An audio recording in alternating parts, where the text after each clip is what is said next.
Hello everyone and welcome back to another video. So in today's video I'm going to show you how to show tax excluded prices on Odoo.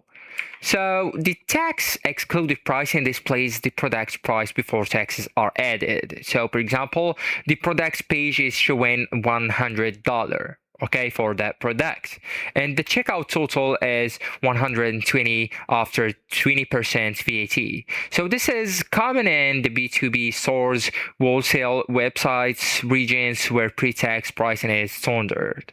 Right, so actually guys, you will need us first to open the tax configuration, and to do that you will need to go with the accounting app. So to add this app you will need us first to go with apps option or model right here, and then just look for the accounting.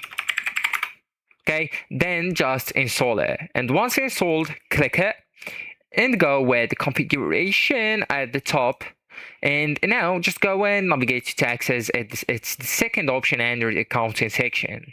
So once you click it, you will need to open the tax that you want to configure. So for example, we'll go with that tax, right, services. So once you open it, you will need to look for an option. It says exclude tax or the tax or included in price. Okay, so just go with advanced options right here and you will find it inside it. So here we have label on invoices, tax scope, tax group, but never mind, we are looking for the included in price, so that's option. Okay, so just click on it and then go with the tax excluded. All right, and make sure that it's unchecked. Okay, so this tells Odoo to add taxes separately during checkout and invoicing. So actually guys, that's it. This is the end of the video. Thank you so much for watching and goodbye.